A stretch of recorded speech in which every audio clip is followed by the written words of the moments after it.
옆 사람과 한번 인사합시다. 잘생긴 게 죄라면 당신은 사형감. 시작. 네. 무죄 선언하지 마세요. 한 학생이 빵집 앞을 지나가고 있는데 앵무새가 부릅니다. 어이 학생! 내가 잘못 들었나? 해가지고 가가지고 이렇게 자세히 봤어요. 그랬더니 앵무새도 자기를 자세히 보면서 하는 말이 되게 못생겼네. 그래요. 이 충격을 먹어가지고 학교에 가가지고 공부가 안 되는 거예요. 한 번만 더 그러면 내가 그냥 이놈의 새 모가지를 그냥. 다음날 또 학교를 가는 길에 빵집을 지나가는데 어제 그 앵무새가 또 부르는 거예요. 어이 학생! 오늘 뭐라고 하는가? 봤더니 그거 되게 못생겼네. 그런 거예요. 말하는 앵무새가. 성질이 나가지고 빵집 안에 들어가서 사장님! 그 바깥에 세장 안에 넣어놨던 앵무새 이렇게 나를 모욕하는데 이래가지고 빵이 팔리겠습니까? 교육 좀 잘 시키세요! 하고 큰 소리 빵 치고 이제 학교를 갔어요. 3일째 빵집 앞을 지나가는데 앵무새가 부릅니다. 어이 학생! 오늘 뭐라고 하나? 봤더니 알지?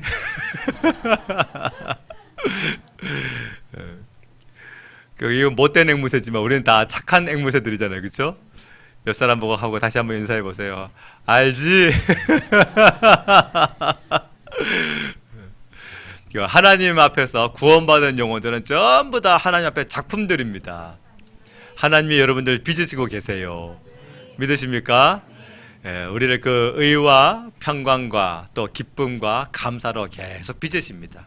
우리가 이 예배를 오기 전까지는 불안과 초조와 감사하지 못함과 괴로움과 고통 가운데 왔을지라도 우리는 하나님의 작품이잖아요. 하나님의 작품은요, 하나님이 다듬으시는 거예요. 오늘 예배 가운데에 나의 영혼육이 하나님의 그 다듬으심 가운데에서 작품으로 아름답게 변화되는 시간 되시기를 바랍니다. 역사는 거울이다라는 말이 있어요. 그건 뭐냐면 지나간 과거를 보고서 그와 같은 좋은 일은 우리가 똑같이 누리고 좋지 못한 일은 다시는 답습하지 말자, 그 뜻으로 쓰는 말이 역사는 거울이다라는 말을 합니다. 오늘 무슨 사건이 벌어졌냐면 야곱의 집안에 강간이 일어났어요. 강간이. 이게 상상이나 될 일이에요. 야곱의 딸이 성폭행을 당했다는 말씀이에요. 그 야곱은 누굽니까? 아브라함의 손자예요. 다시 말하면 요걸 영적으로 표현하면 하나님의 내러티브 주인공이란 말이에요. 어떻게 야곱의 집안에 이런 문제가 발생할 수 있습니까? 오늘 이 사건이 만약에 내 집안에 일어났다고 한번 생각을 해보세요. 이 얼마나 평생의 가슴에 고통을 안고 살아갈 수밖에 없는 이 현실이겠냔 말이에요. 야곱의 집안에 이런 문제가 발생했어요. 근데 이 대형 사고가 벌어지기 전까지는요, 뭔가 이유가 있어요. 그 이유를 오늘 우리가 좀 살펴봐야 역사는 거울이다라는 그 말대로 좋은 것은 우리가 누리고 좋지 못한 것은 답습하지 말아야 될 줄로 믿습니다. 이유가 있었어요. 그게 뭐냐? 자, 오늘 본문에 1절과 2절 말씀 한번 보도록 할게요. 1절, 2절 시작. 레아가 야곱에게 낳은 딸 디나가 그 땅의 딸들을 보러 나갔더니 히위 족속 중 하몰의 아들 그 땅의 추장 세겜이 그를 보고 끌어들어 강간하여 욕되게 하고. 아멘. 그 하인리히 법칙이라는 말 들어보셨어요? 안 들어보셨어도 오늘 들어보시기 바랍니다. 하버트 윌리엄 하인리라고 하는 사람이 1대 29대 300이란 그 법칙을 만들었어요. 이게 왜 이 사람이 왜 만들었느냐? 이 사람은 그 책에서 산업재해 예방 과학적 접근, 산업재해 예방 과학적 접근이라고 하는 책을 펴냈어요. 왜 책을 펴내게 된다면 이 사람이 미국의 트래블러스 인슐런스 컴퍼니라고 하는 회사에서 근무하는데 무슨 일을 했냐면 거기서 손실 통계 부서에서 근무를 한 거예요. 그러니까 회사가 어떤 손실이 일어날 때에 그것을 어떠한 이유로 이런 일이 일어나는가는 통계 조사를 하는 그런 사람으로 그 일을 했던 겁니다. 산업재해를 분석을 하고 그 산업재해가 분석되어진 것을 통해서 통계적인 법칙을 만들어낸 거예요. 그게 뭐냐? 산업재해로 말미암아 한 사람의 사망자가 발생하면 그 한 사람의 사망자가 발생하기 그 전에 똑같은 비슷한 이유로 말미암아 29명의 경상자가 발생할 수 있다. 경상자가 살짝 다치는 한 명의 사망자가 발생하기 전에는 같은 이유로 말미암아 그 위험 요소로 말미암아 29명의 경상자가 발생하게 되고 그 29명의 경상자가 발생하기 전에는 똑같은 이유로 말미암아 약 한 300명이 그 비슷한 그 경상을 당할 수 있는 잠재적 부상자였다라는 거예요. 잠재적 부상자 300여 명 정도가. 그래서 그것을 1대 29대 300이라고 말합니다. 그러니까 한 건의 대형 사고가 벌어지기 전에는 많은 경미했던 징후와 사건들이 뒷받침된다, 그 뜻이에요. 인천이나 부산이나 여기에 빌딩이나 유치원이 균열이 가고 넘어지고 아파트가 붕괴되어지고 그 사건 전에는 바닥에 균열이 가거나 기둥에 금이 가거나 신발이 약간 흔들리거나 무너지거나 이와 같은 합리 법칙이 있다라는 뜻이에요. 이걸 결코 우리가 무시할 수가 없는 것은 야곱의 집안에 일어난 이 대형 사고 전에 합리 법칙과 비슷한 뭔가의 징후들이 있었다라는 것입니다. 그런데 그 징후를 살펴보기 전에 야곱의 집안에 일어났던 이 대형 사고가 얼마나 큰 사고였는지를 먼저 한번 살펴봐야 야곱의 집안에 일어났던 그 영적인 징후가 무엇인지에 대하여 우리가 피부로 더 와닿지 않겠어요? 그래서 첫 번째 뭐다? 야곱의 딸이 강간을 당합니다. 그 강간을 당함으로 말미암아 이 오빠들이 그 강간당한 자기의 여동생에 대하여 원수를 갚는데 어떻게 갚느냐? 꾀를 냅니다. 그 자기의 여동생을 그 욕보였던 그 세겜 추장, 세겜 사람들, 세겜성에 있는 모든 사람들과 조약을 맺는데 이제 결혼 성사 그쪽에서 뭐라고 했냐면 와가지고 어이 야곱씨 그 애들끼리 그렇게 사고 터트렸는데 그만 우리 결혼시킵시다. 이렇게 얘기가 나온 거예요. 아, 사고 다 터트려 놓고 사과 한마디 없이 원칙은 어떻게 해야 되는 거예요? 죄송합니다. 내가 내 자식을 교육을 잘못 시켜가지고 당신의 하나밖에 없는 귀한 딸을 욕보였으니 죄송합니다. 우리가 어떻게 해야 되겠습니까? 하고서 어떠한 처벌이라도 달게 받겠으니 우리를 긍휼히 여겨주세요. 뭐 이렇게 좀 빌가해야 되지 않겠냔 말이에요. 근데 이 추장하고 그 자기 아버지 하모리 와가지고 하는 말이 그 애들끼리 사고 터졌으니까 그만 결혼시킵시다. 이렇게 얘기가 나와버린 거예요. 여러분들의 딸이 그 일을 당하고 난 후에 그쪽에서 와가지고 그렇게 말하면은 여러분 어떻겠습니까? 기분이 뭐가지 흔들지 않겠냔 말이에요. 잡아가지고서 아니면 경찰 가자 하지 않겠냔 말이에요. 이 사건 때문에 두 오라버니가 이제 야곱에게는 이제 4명의 아내가 있잖아요, 그렇죠? 근데 거기서 같은 핏줄, 같은 엄마, 그 레아의 오라버니 시므온과 레위가 꾀를 냅니다. 그 세겜성 사람들 그 결혼 우리 딸하고 결혼하고 우리가 같이 무역과 그 시장을 함께 나누려면은 우리는 몸에 남자들은 할례를 받습니다. 당신들도 몸에 할례를 받으면 같은 민족으로 우리가 여기고 같이 교류를 할게요. 해가지고 그래, 그 뭐 시장을 같이 나누자고 하는데 할례 받지 뭐 해가지고 이 사람들 전부 다 할례 받았네. 근데 요즘은 병원 그 기술이 깨끗하고 좋으니까 그 할례 고통이 별로 없어요. 근데 옛날에는요, 그냥 이 날카로운 부싯돌을 이렇게 날카롭게 갈아가지고 할례를 시행을 했어요. 그러니까 이게 안 좋아요. 그래서 쉽게 이 병치레를 할 수도 있고 알아들어 눕습니다. 적어도 5일 정도는 알아들어 누워야 돼요. 그 고통이 제일 극심할 때가 언제냐? 3일째예요. 이 시므온과 레위 두 사람이 3일째 되는 날에 가가지고 그 세겜성 사람들 남자들 알아들어 누워있는 애들 칼로 다 죽입니다. 누가? 두 사람이. 그 정도로 할례 고통은 심했어요.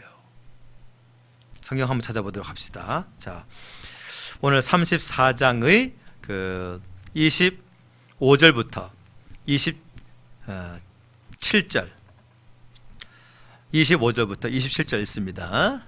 시작. 제3일에 아직 그들이 아파할 때에 야곱의 두 아들 디나의 오라버니 시므온과 레위가 각기 칼을 차고 가서 몰래 그 성읍을 기습하여 그 모든 남자를 죽이고 칼로 하몰과 그의 아들 세겜을 죽이고 디나를 세겜의 집에서 데려오고 야곱의 여러 아들이 그 시체 있는 성읍으로 가서 노력하였으니 이는 그들이 그들의 누이를 더럽힌 까닭이라. 아멘.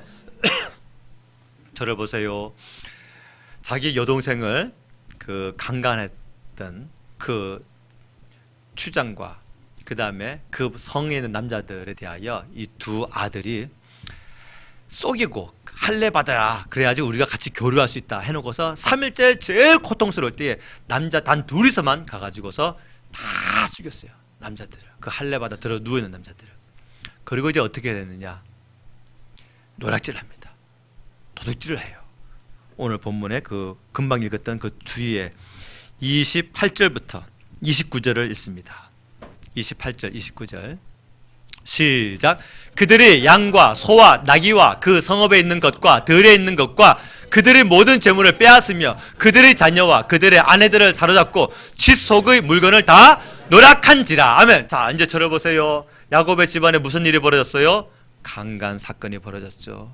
그랬더니 어마어마한 살인사건까지 아들이 다 진행해버리고 그 다음에 마지막으로 치사하게 노략질하고 도둑질까지 다 해버렸어요. 하나님의 그 축복의 가정이고 아브라함의 손자인 가정에서 어떻게 이런 문제가 발생하고 말았습니까?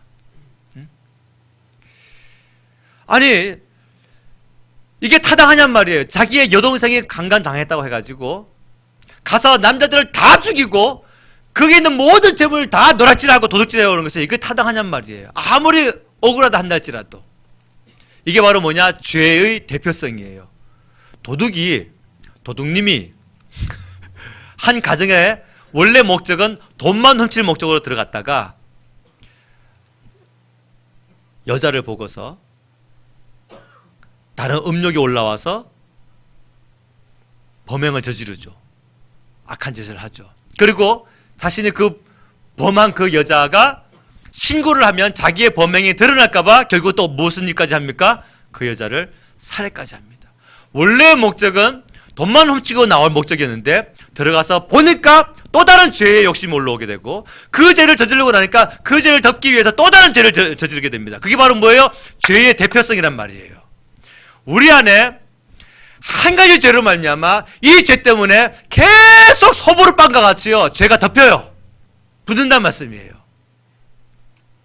그래서 성경에 탐심은 우상숭배라라고 하는 그 말씀이 어떻게 탐심 하나 가지고서 우상숭배라고 말할 수 있겠냐 하는데 아닙니다. 그 탐심 하나 때문에 우리 안에 얼마나 많은 죄들이요 달라붙는지 몰라요.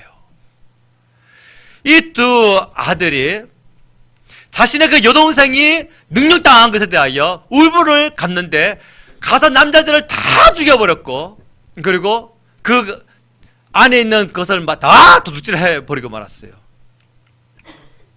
야곱의 집안에 믿음의 가정이잖아요. 하나님의 축복의 가정이고 아브라함의 손자 집안이에요. 그 집안에 강간 사건과 어마어마한 피비 흘리는 살인 사건과 도둑질하고 노략질하는 치사한 그런 나쁜 짓이 이 집안에 벌어지고 마는 거예요. 그러면 역사는 거울이라고 이 집안 얘기만 있기 위해서 기록됐겠습니까? 성경이요. 오늘을 살고 있는 우리에게도 역사는 거울이라고 우리가 하나님의 말씀에 잘 세워져 있어서 주님 말씀대로 순종하며 살아갈 때에 우리의 가정이 이와 같은 일들이 벌어지지 아니하고 안전하게 살아가게 될 줄로 믿습니다. 그러면 이 야곱의 집안, 하나님의 그 축복의 통로라고 말할 수 있는 야곱의 집안에 왜 이와 같은 세 가지 큰 대형 사고가 벌어지게 되느냐? 거기에는 아까 말씀드린 것처럼 하인리 법칙과 비슷한 징조가 있었어요. 그 첫 번째 징조가 무엇이냐? 야곱이 세겜으로 갔습니다. 자, 물어볼게요. 야곱은 원래 어디로 가야 될 사람이에요? 베델로 가야 될 사람이에요. 베델로. 하나님께서 야곱을 만난 곳이 어디예요? 베델입니다. 그러다가 야곱이 거기서 베델에서 그 하나님께서 야곱에게 이렇게 보이셨죠. 처음에 세 가지 징조를 보이셨어요. 그게 뭡니까? 하늘에서 사닥다리가 그 베델 땅에 자기가 들어오는 땅에 다 이렇게 닿았고, 그 그리고 하나님의 종들인 천사가 사닥다리에서 막 왔다 갔다 자기가 있는 그 땅과 하나님의 그 보호자 앞에까지 막 바쁘게 왔다 갔다 하고, 그리고 그 사닥다리 위에 하나님의 보호자가 있고 하나님의 영광이 탁 보이는데 하나님이 그래서 이렇게 말씀하시죠. 야곱아, 나는 너의 할아버지 아브라함의 하나님이고 너의 아버지 이삭의 하나님이야. 내가 너와 반드시 함께 할 거야. 네가 어디로 가든지 내가 너와 함께 할 것이고 네가 이 땅에 안전하게 돌아올 때까지 내가 절대로 너를 떠나지 아니할 거야 라고 하나님이 다 약속을 해주셨어요. 그게 야곱이 얼마나 감사했겠어요. 혼자 도망쳐 나왔잖아요. 감사해가지고 하나님께 세 가지 서원을 합니다. 그 세 가지 서원이 뭐예요? 하나님이 정말로 나를 이 베델 땅에 안전하게 다시 돌아오게 하신다고 한다면 내가 지금 베고 눕고 산 이 베개가 하나님의 집이 될 것이요. 그것은 뭡니까? 제단을 쌓아서 하나님의 교회를, 하나님의 집을 세우겠다, 그 뜻이에요. 두 번째 뭡니까? 하나님이 나의 영원한 하나님이 될 것이요. 세 번째 뭡니까? 내 소득의 11조를 반드시 하나님께 드리겠습니다 라고 하는 세 가지 소원을 딱 합니다. 그래서 20년 동안 밭다라름 가가지고서 재산 불리고 자식 많이 낳아가지고 잘 살았어요. 오다가 위기 당해가지고 그 분이엘에서 그 자기 친형이 자기 죽이려고 할 때에 기도로 한번 잘 이겨냈잖아요. 근데 지난주 말씀 한번 기억해 보세요. 전쟁이 터져가지고 원수가 올 때에는 병법은 몇 가지라고요? 몇 가지라고요? 세 가지요. 첫 번째 뭐라고요? 정면 승부. 이것은 뭐가 뒷받침될 때에? 국방력이 군사력이 뒷받침될 때에 할 수 있는 것이고. 근데 야곱이 이걸 할 수 있었어요, 없었어요? 왜? 군사가 없었기 때문에. 두 번째가 뭡니까? 후퇴. 후퇴는 뭐가 뒷받침될 때에? 기동력이. 그 기동력이 뒷받침될 때에야 후퇴할 수 있는데 야곱은 그 후퇴할 수 있었어요, 없었어요? 없었어요. 왜? 후퇴할 수 있는 기동력이 없는 거예요. 왜? 이 사람은요, 양과 소와 염소와 낙타와 이런 막 짐승들 가축들이 너무 많아가지고 언제 도망을 칩니까? 후퇴가 안 돼. 그래가지고 세 번째가 병법이 뭐예요? 화친이에요. 협상이에요, 협상. 그 화친, 협상을 위해서 자기가 형을 위해서 예물을 550만이나 되는 어마어마한 재물을 갖다 바쳤지 않습니까? 그런 야곱이었어요. 그래서 하나님께로부터 자기가 은혜를 받고 이제 그 형이 마음이 바뀌었지 않습니까? 그러면 이제 어디로 가야 되는 거예요? 베델로 계속 가던 길을 가야 되는 거예요. 근데 가자니 베델은 멀고 세겜은 가깝고, 이게 너무 많이 치다 보면은 이 소, 양 굉장히 지금 거의 한 500, 600km를 걸어왔거든요. 서울에서 부산 거리 더 이상을 걸어왔단 말씀이에요. 그러니 이것 때문에 피곤하고 지치죠. 잘못하면 재산 잃어버릴 수도 있겠다 해서 그 먼 베델 땅을 포기하고 세겜으로, 가까운 세겜으로 흘러갔어요. 그게 화근이었던 거예요. 1대 29대 300 하인리 법칙 중에 하나가 바로 무엇이었다? 물론 하인리 법칙은 사람에 맞는 것이지만 제가 영적인 지금 적용을 시키는 거예요. 야곱의 집안에 큰 대형 사건이 벌어지기 전에는 야곱의 무언가의 문제가 발생했는데 그게 바로 뭐였다? 베델로 가지 아니하고 세겜으로 갔다라는 것이죠. 세겜으로. 오늘 본문 말씀에 자, 우리 33장을 한번 보도록 할게요. 33장 18절. 33장 18절 시작. 야곱이 바단 아람에서부터 평안히 가나안 땅 세겜 성읍에 이르러 그 성읍 앞에 장막을 치고. 아멘. 우리가 나그네 영성을 잃어버리게 되면 다른 길로 갑니다. 베델로 가는 길이란 무슨 뜻일까요? 그 약속의 땅을 향한 순종이라는 뜻이에요. 그렇죠? 베델이 좋아서가 아니잖아요, 결코. 그렇죠? 그 베델에 하나님이 이렇게 말씀하셨어요. 나는 베델의 하나님이라라고 표현하셨어요. 그 얘기는 그건 뭐냐면 나는 너의 첫사랑의 하나님이야. 내가 너를 만난 하나님이야. 그 뜻이란 말이에요. 그래서 야곱아 베델로 돌아가. 그 얘기는 야곱으로 하여금 그 첫사랑으로 하나님께 순종하는 그 마음으로 돌아가라, 그 뜻이에요. 그래서 야곱은 그 베델로 가면서 자기의 그 안에 식어진 그 사랑이 다시 뜨겁게 올라와야 되는데 그 베델로 가는 길을 포기하고 재산의 염려 때문에 가까운 세겜성으로 갑니다. 세겜성으로 가지 않았다고 한다면 왜 이런 사건이 벌어졌겠어요? 이런 일도 생기지도 않죠. 두 번째 야곱의 실수가 있는데 그게 뭐냐? 세겜 땅에 가서 한 하루 이틀 묵고 빨리 또 출발했어야 되는데 그렇지 않고 그 땅을 매입을 해버립니다. 19절 말씀 봅시다. 33장 19절 시작. 그가 장막을 친 밭을 세겜의 아버지 하몰의 아들들의 손에서 백크시타에 샀으며 하면 돈 주고 아예 그 땅을 사버린 거예요. 왜? 괜찮거든요, 땅이. 세겜이라고 하는 곳은요, 이미 벌써 도시 문명이 발달한 곳이에요. 도시 문명이. 그래서 여러분들이 들어보신 분들은 아실 거예요. 이스라엘 땅 안에는 도피성이라고 있어요. 도피성은 뭐냐면 범죄자가 그 성에 피하기만 하면 하나님께서 보호하실 거야 라는 보장의 도시입니다. 그래서 어떠한 원수가 있다는 할지라도 그 성에 들어가기만 하면 보장이 되어져서 생명이 보호받았단 말씀이에요. 그러니까 이 도피성은 커야 되고 안전해야 되고 도로망이 잘 뚫려 있어야 돼요. 그 중에 하나가 세겜이에요.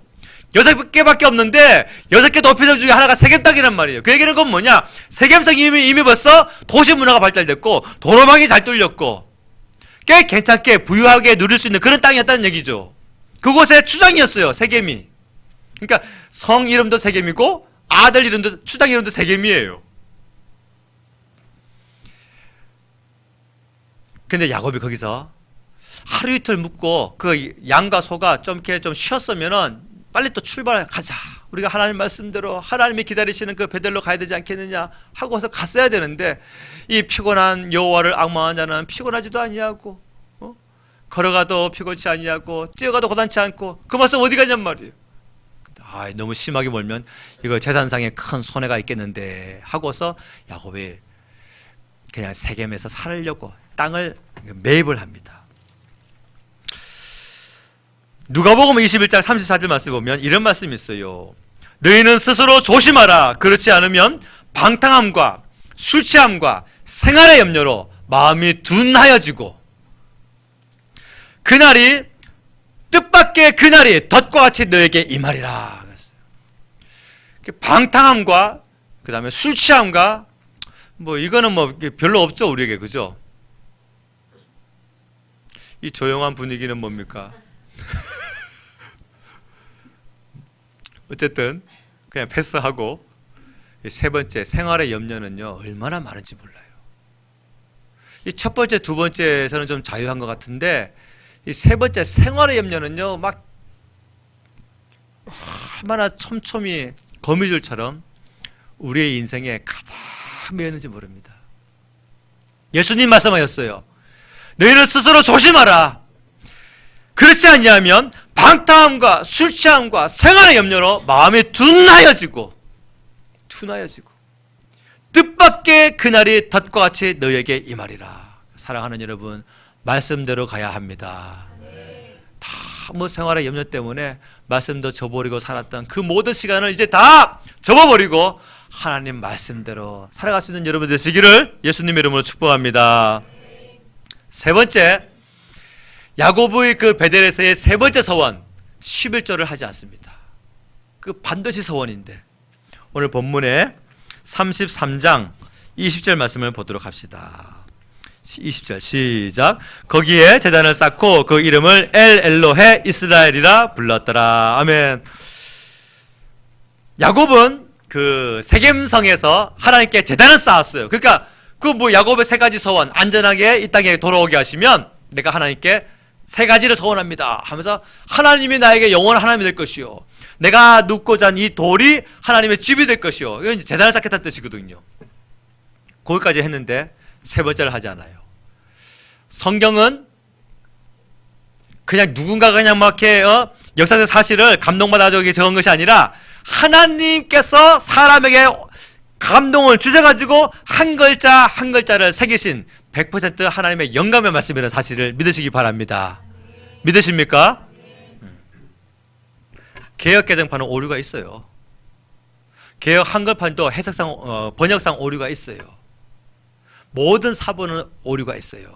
그런데 우리가 믿는 성경의 무호설은 이 개역 개정판을 말하는 것이 아니라 원본은 없어요. 근데 그 원본을 또 사본으로 해가지고 이 사본을 우리가 연구하고 보니 사본에 약간 오류가 있지만 그러나 그 원본을 뒷받침하고 그 원본을 해석하고 있어서는 하나도 불편함이 없다라고 믿는 것이 성경의 무엇이라는 말씀이에요. 이해가 되세요? 무슨 말인지? 개역 한글판, 우리 이 책 바뀌기 전에, 이 성경 바뀌기 전에 그 성경하고 이 성경하고 다른 거 많아요. 많아요. 이거 언제나다 하면 그거 틀리게 되는 것이고, 그거 언제나다 하면 이거 틀리게 되어지는 거예요. 우리는 우리가 성경의 무엇을 믿을 때에 사본을 말하는 것이 아닙니다. 그러나 원본은 없어요. 너무 오래돼가지고. 하지만 이 사본이라는 것 자체가 원본을 그대로 사람이 그대로 옮겨 적었는데, 비록 사람이 옮겨 적다 보니까 오류가 있지만, 그럼에도 불구하고 원본을 믿음으로 받아들이고, 이 사본을 통해서 원본을 우리가 믿음으로 받아들일 때에 하나도 오류가 없고 우리가 믿음으로 살아가는데 조금 더 부족함이 없다라고 믿는 것, 그것이 바로 성경의 무엇이라는 말씀이에요. 아멘. 그렇다고 한다면 이 성경은 하나님의 내러티브적인 그 하나님의 의도, 하나님의 계획, 하나님의 뜻 가운데서 한 글자 한 글자가 새겨졌다고 한다면, 창세기 28장에서 야곱이 11조 소원을 한 것에 대해서 야곱의 복을 받아가지고 어마어마한 거부가 돼가지고 여기 왔잖아요. 야곱이 11조를 드렸으면 여기에 기록됐어야 마땅한 거예요. 근데 이것은 이 김 목사만의 해석 방법이 아니라 수많은 신학자들의 동일한 말입니다. 왜? 성경을 내러티브적인 시선으로 바라보기 때문에. 그 얘기는 곧 뭐냐? 야곱이 자기 목숨을 살리기 위해서는 자기 형님한테 550만에 되는 어마어마한 재물을 갖다 바쳤으면서 하나님께 감사하기 위해서는 그 재물을 인색했다는 것이죠. 그게 바로 우리예요. 살기 위해서는요, 자기의 재물을 아까워하지 않지만 그 하나님께서 우리에게 베푸신 그 은혜에는 인색한 것, 그것이 바로 우리죠. 여러분 11조 생활 잘 하시기 바랍니다. 11조 생활은 반드시입니다. 11조는 헌금이 아니죠. 누가 11조를 헌금이라 그래요? 11조는 하나님의 것이죠. 헌금은 뭡니까? 드려도 되고 안 드려도 되는 거예요. 감사헌금, 생일감사헌금, 승진감사헌금, 뭐 그런 헌금은 드려도 되고 안 드려도 돼요. 11조는 하나님의 겁니다. 성경에서 그렇게 약속하고 있어요. 근데 그에 대한 우리의 믿음이 부족하다 보니까 하나님께서 약속하시기를, 야 11조 해, 11조 하면 내가 너를 더 축복해 줄게, 그 약속까지 주실 정도로. 그래도 우리가 이 재물에 마음에 닫혀 있어요. 야곱이 11조를 하지 않았어요. 그 11조는 야곱이 이렇게 표현했습니다. 그 베델에서 세 가지 서원할 때에 야곱이 서원하고 이르되 하나님께서 내게 주신 모든 것에서 10분의 1을, 얼마를? 10분의 1. 10분의 1을 내가 반드시 하나님께 드리겠나이다 했어요. 10분의 1을 반드시. 그게 11조입니다. 살기 위해서 재물 쓰지 마시고 베푸신 하나님의 은혜에 감사하여 11조 생활 잘 하시기를 바랍니다. 네 번째, 이제 결정적인 단추가 깨어지게 된 것이 바로 뭡니까? 디나가 세겜성에 여행을 간 거예요. 근데 누구랑 갔어요? 주님 모시고 간 것도 아니고 오라버니랑 같이 간 것도 아니고 혼자 갑니다. 다시 한번 읽을게요. 1절 말씀 시작. 레아가 야곱에게 낳은 딸 디나가 그 땅의 딸들을, 누굴 보러 갔어요? 딸들을, 그 땅의 딸들을. 자, 세겜은 이미 벌써 도시 문화를 형성했고 약간의 문명 사회를 이뤘단 말씀이에요. 근데 이 딸 디나는 어디 출신이냐면 저 촌구석 바단 아람 출신이에요. 그 촌만만 보고 촌동네에서만 살다가 세겜성에 와가지고 아름다운 옷과 예쁘게 화장하고 막 립스틱 짙게 바르고 하면서 막 이렇게 예쁘게 치장하는 아가씨들 보니까 나도 이렇게 하면 얼마나 좋을까. 그게 항상 보여진 거예요. 근데 오빠랑 같이 가자고 하니까 오빠가 보내줄까요? 안 보내줄까요? 11명의 오빠가 여동생이 좀 많으면 너 갔다 와 니가 그러겠는데 동생이 하나밖에 없는 거예요. 그러니 막 애지중지죠 그냥. 여러분들 그런 집안에 안 살아왔습니까? 다 오빠인데 마지막 그 딸 하나가 있다고 한다면 그 딸은요 그냥 보배 그냥. 그 오빠 데리고 가려면 자기 마음대로 뭐든지 할 수 있을까요? 없을까요? 못하죠. 절대. 그래서 혼자 나가고 싶었어요. 그래서 혼자 나갑니다. 누굴 보러? 그 땅의 딸들을 보러. 그러니까 자기 또래의 그 화장 비슷하게 하고 자기 또래의 그 세상 문화 좋아하고 가요 좋아하고 그런 친구들 어떻게 살아가는가 그게 부러웠던 거예요. 그 마음 가지고 그거 갔던 거예요. 사단이 틈타기에 딱 좋은 표적이 되어버린 것이죠. 그래서 그 땅의 추장인 세겜이 못 뻗어나가시는데 외지 아가씨인데 괜찮네, 야 데리고 와 해가지고 이 사단이 벌어지고 만 거예요. 그래서 강간 사건, 피비린내 나는 살인 사건, 치사하게 사람 다 죽이고 난 뒤에 더럽다 하고 털고 나온 것이 아니라 이건 우리가 필요해 하고 막 다 노락질하고 두둑질하는 그런 나쁜 사건이 하나님의 축복의 가정, 야곱의 가정 안에 벌어지고 만 거예요. 이게 그렇습니다. 문제는 늘 우리 환경 가운데서 터지지만 그 근원은 뭐예요? 영적인 문제예요. 이걸 꼭 기억하십시오. 문제는 우리의 환경 가운데서 터지고 있지만 그러나 그 근원은 뭡니까? 영적인 문제예요. 하나님의 말씀을 듣는 것이 복입니다. 그 구약 성경과 신약 성경, 구약 성경의 마지막 책은 뭐예요? 말라기. 그 하나님의 말씀이 다 말라버렸고 없어요. 말라기죠. 신약 성경은 첫 책이 뭐예요? 마태복음입니다. 말라기와 마태복음의 이 경계가 우리가 가지고 있는 이 성경책은 한 장입니다. 아주 얇은 한 장 차이예요. 근데 역사적으로는 400년입니다. 400년 동안 하나님께서 말라기에서 마태복음까지 이 400년의 시간이 흐르는 동안 하나님이 아무 말씀을 안 하셨어요. 하나님의 침묵기라고 합니다. 침묵기. 그래서 이 하나님의 침묵기 400년이 얼마나 긴지 아세요, 여러분? 조선 왕조가 500년이에요. 이 400년은 어마어마하게 긴 기간입니다. 그 400년 동안 그 인자하신 하나님, 그 은혜로우신 하나님을 왜 입을 다무시게 하셨을까? 그 전에 하나님이 많은 선지자를 보내시고 말씀하시고 듣게 하시고 깨닫게 하셨는데 사람이 말을 안 들어요. 왜? 이 안에 욕심이 있어가지고 하나님 말씀을 두기를 싫어합니다. 선지자를 핍박하고 선지자를 욕하고 선지자를 가두고 하나님의 말씀을 대언하는 그 선지자들을 향해서 손가락질하고 욕합니다. 하나님께서 더 이상 선지자를 안 보내시죠. 그 400년 동안에는요, 말라기에서 마태복음까지 그 침묵기 400년 동안에는요, 헬라 제국이라 가지고 이스라엘을 완전히 쑥대밭으로 만들어 버렸어요. 그러다가 이제 400년의 침묵기를 깨고 하나님께서 예수님을 보내시기로 하셨는데, 그 예수님을 보내시기 전에 세례 요한을 먼저 보내셨죠. 그 이유는 세례 요한이 그 예수님의 사역을 효과 있게 하기 위해서, 다시 말하면 먼저 회개 운동을 일으키고 난 후에 예수님을 마음의 믿음으로 이렇게 영접할 수 있도록 텃밭 다지기, 세례 요한의 역할은 뭐였어요? 텃밭 다지기 역할이었어요. 요단강에서 막 물세를 베풀면서 회개를 촉구하죠. 왜? 오실 예수님을 마음으로 믿음으로 영접하게 하기 위하여서.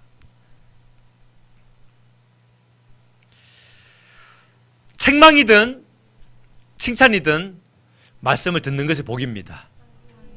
아멘입니까? 말씀 자체가 없다는 것은 유기예요. 버려둠이에요. 하나님이 나를 책망하시든 하나님이 나를 칭찬하시든 이것은 내가 하나님과의 아직 관계가 있다라는 그 믿음을 가지고 그 책망의 말씀도 은혜의 말씀도 믿음으로 잘 받으시기를 주의 이름으로 축원합니다. 성경은요, 육체 속에 영혼이 죽어 있는 상태면 그 살아있다고 말하지 않습니다. 그 육체가 아주 암만 건강하고 근육질이고 잘 빠졌다는 날지라도 영혼의 생명이 없으면 성경은 그 사람은 살아있다고 말하지 않아요. 그러나 다 죽어가는 육체라는 할지라도 그 속에 영혼이 예수님 그 은혜로 말미암아 살아있다고 한다면 성경은 뭐라고 합니까? 그 사람을 살아있는 사람이라고 표현합니다. 왜? 그 생명의 가치를 육체에 둔 것이 아니라 어디에 둔 거예요? 영혼에 둔 거예요. 영혼에.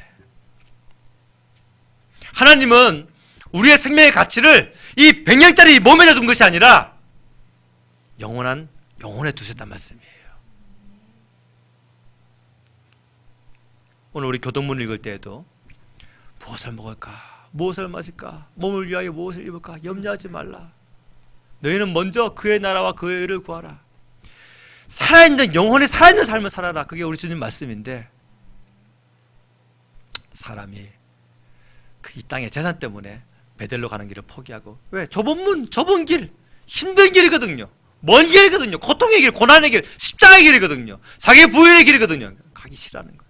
가까운 세겜성 번화가고 안전하고 나는 가진 건 돈을 믿고 그 땅을 매입을 하고 그렇게 아버지가 그렇게 일을 했으니 딸도 마음 바뀌어가지고 그 땅에 살고 있는 여자들이 마음이 바뀌는 거예요. 여자들의 그 마음 빼앗겨버린 것이죠.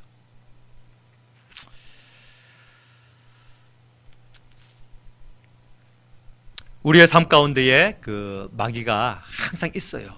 항상 있는데 그 마귀의 힘이 우리의 삶 가운데 큰 역사로 나타나지 않는 것은 그 하나님의 보호하심과 하나님의 은혜가 우리 가운데 있기 때문에 그런 마귀의 역사가 나타나지 않는 거예요. 믿으십니까? 야곱이 베델로 갔어야 되는데 베델로 가지 않고 세겜으로 갔어요. 그럼 거기서 하루 이틀 묵고 빨리 또 출발했어야 되는데 땅을 삽니다. 그리고 자신의 그 소득의 11조를 드리지 않습니다. 살기 위해서는, 형을 위해서는 550마리의 제물을 갖다 바치고 하나님을 향해서는 인색했어요.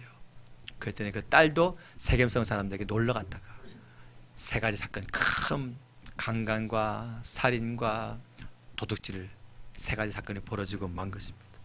우리는 영적인 문제를 키우지 말아야 됩니다. 영적인 문제를 줄여 나가야 될 줄로 믿습니다. 두 번째, 오늘 그 딸 디나가 주는 교훈이 있어요. 그게 뭐냐면 사랑하는 대상을 지켜내야 됩니다. 오늘 본문의 5절 말씀을 한번 보겠습니다. 5절 시작. 야곱이 그 딸 디나를 그가 더럽혔다 함을 들었으나 자기의 아들들이 들에서 목축함으로 그들이 돌아오기까지 잠잠하였고. 아멘.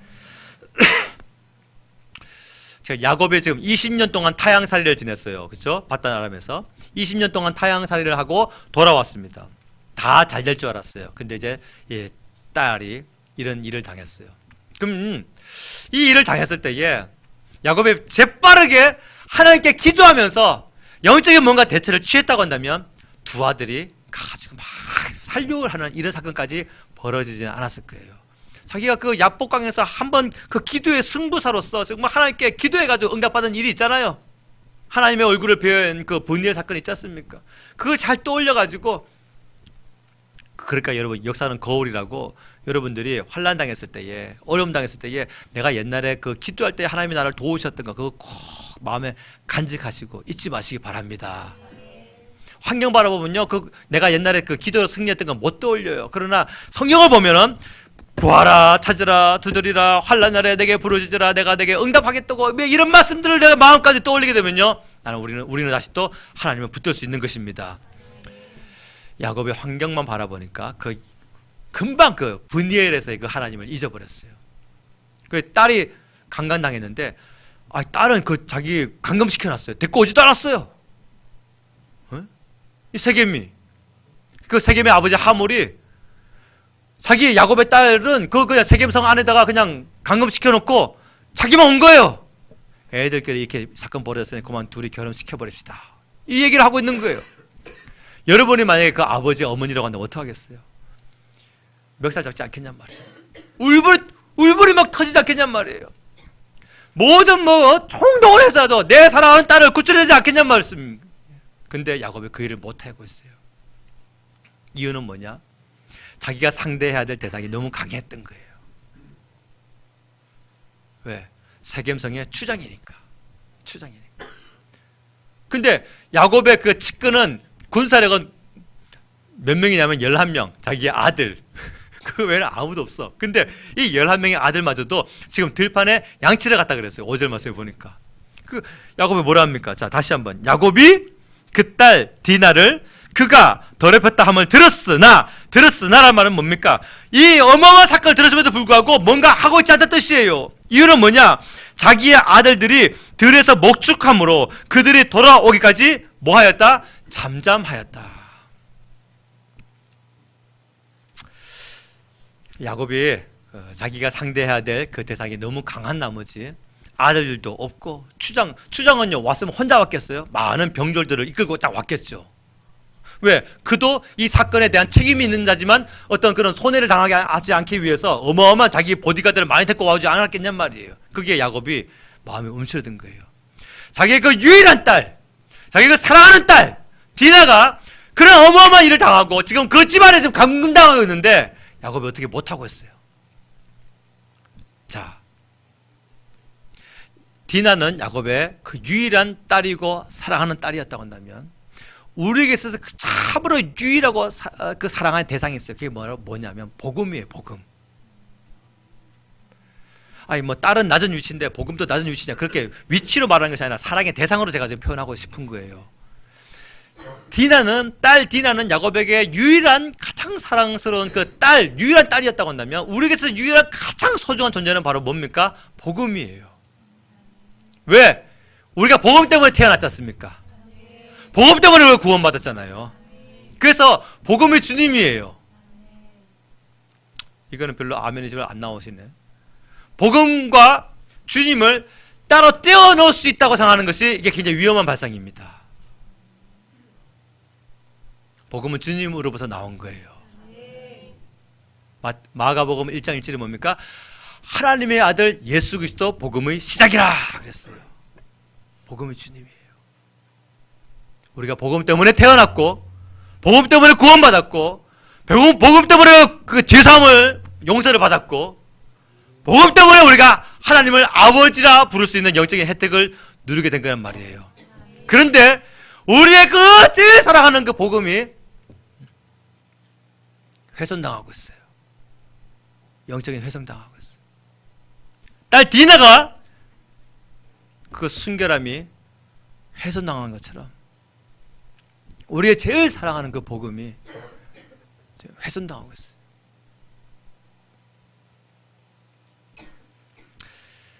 복음이 무능력해서가 아니라 복음을 지켜내야 할 우리가 무능력해서, 교회가 무능력해서인 것이죠. 복음이 너무나 소중한데 복음이 오랫동안 방치되어 버리고 말았어요. 왜? 재물이 많으면, 사람이 그래요. 재물이 많으면요 복음의 가치를 잃어버려요. 내가 몸이 건강하고 내가 재물이 많고 내 자식이 잘 되면 내가 원래 태어났던 그 복음의 가치를 잃어버립니다. 아닌데, 우리 가정이 살아가는 힘이 복음인데, 내 영혼이 살아가는 힘이 복음인데, 내 아들 내 딸이 안전하게 거하는 것이 복음인데, 복음의 가치를 재물보다 더 아래로 둬버리고 말았어요. 복음이 훼손당하고 있어요. 12년 동안 혈루병을 앓던 여인이 그 예수님의 옷자락을 만지죠. 그때에 그 옷자락은 예수님이 아니었어요. 근데 예수님의 능력은 그 옷자락을 통하여서 12년 동안 혈루병 앓던 여인의 몸에 들어옵니다. 똑같아요. 이 복음은 우리 주님과 연결되어 있어요. 그 12년 동안 혈루병 앓던 그 여인이 내가 그의 옷자락에 손만 대어도 구원함을 받아 밀려라, 그 믿음 가지고 옷에 손댔더니 예수님으로부터 그 능력이 옷자락을 통해서 자기에게 들어온 것처럼 이 생명의 말씀은 하나님과 연결되어 있는 것입니다. 우리는 이 복음에다가 손을 내밀어야 돼요. 그동안 내 이 두 손으로 재물을 모으기 위하여 얼마나 수고하고 애쓰고 땀 흘렸다고 한다면 이제 내 이 두 손으로 복음 안에 손을 내밀어야 됩니다. 복음을 붙들어야 됩니다. 왜? 이 복음은 하나님과 연결되어 있는 거예요. 소경거지 바디메오가 다윗의 자손 예수여 나를 불쌍히 여기소서 할 때에 많은 사람들이 시끄럽다, 너 거지 이놈, 어디 네 거지 같은 놈이 존귀하신 우리 예수님을 찾느냐. 그때에 그가 실망하지 않고 더욱더 다윗의 자손 예수여 나를 불쌍히 여기소서 할 때 예수님이 불러오라. 내가 뭘 해주길 원하냐? 주여 보기를 원합니다. 너의 믿음으로 될지어다. 그 바디메오의 열심처럼 우리는 이 복음을 붙들어야 되는 것입니다. 복음을 붙들면 복음으로부터 능력이 나와요. 복음을 붙들면 복음으로부터 생명이 나옵니다. 복음을 붙들면 복음으로부터 문제가 해결되어집니다. 그게 바로 복음의 능력인 거예요. 우리는 복음 앞에 무릎을 꿇어야 될 줄로 믿습니다.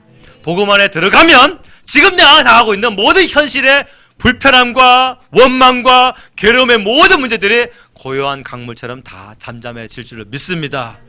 도마가 그 예수님의 못자국 난 손을 만진 것처럼 이제 우리는 이 복음을 만져야 돼요. 도마가 그 구멍 뚫린 예수님의 옆구리에 손을 내민 것처럼 이제 우리는 이 복음을 붙들어야 될 줄로 믿습니다. 복음을 들어도 복음 안에 들어가지 못하는 사람, 복음을 듣고 있는데도 불구하고 복음을 붙잡지 못하는 그런 사람 되지 마시고, 그 복음의 능력이 내 것이 되기 위하여서 나의 인생을 복음에 집어던질 수 있는 믿음의 사람들 되어서 복음으로부터 나오는 그 능력과 그 치유하심과 그 생명을 누릴 수 있는 저와 여러분 되시기를 예수님의 이름으로 축복합니다. 기도합시다. 사랑하는 여러분, 복음 안에 내 인생을 집어던지면 거기로부터 생명이 나옵니다. 복음 안에 나의 모든 생명을, 인생을 집어던지면 거기로부터 참 치유하심과 능력이 나옵니다. 하나님의 도우심이 어디 갔어요? 복음 안에 있는 것입니다. 하나님의 능력이 어디 있는 것입니까? 복음의 약속 안에 있는 것입니다. 주여, 내가 복음을 붙들겠습니다. 나의 가장 소중한 말씀, 이 말씀을 내가 붙들고 살아갈 때에 제 몸에 꽉 낀 그 힘보다 더 열심으로 내가 복음을 꼭 붙들겠사오니 주여, 복음으로부터 내가 승리하게 하시고 복음으로 말미암아 내가 승리하며 영광 돌릴 수 있는 믿음의 사람이 되게 하여 주시옵소서. 주여, 새 몸으로 저도 기도합니다. 주여.